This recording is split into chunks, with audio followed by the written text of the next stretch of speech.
there's a siren. We're gonna go down to the tunnel. First time in my life, a siren. Look at all these kids running. MDY kids. Not sure where they're going. Siren, can you hear it? Huh? No way. You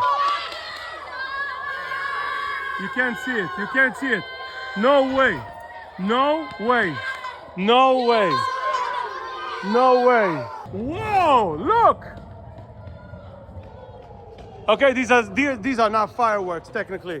These are an actual missile that's going to intercept. Okay, this is the tunnel?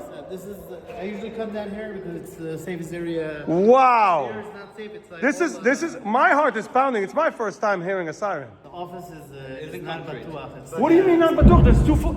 No way. What? It's right over us. It's right over. No way. It's right over. So we have to stay for at least 10 minutes. 10 minutes. Yeah, 10 minutes. Okay. Can fall over here some debris.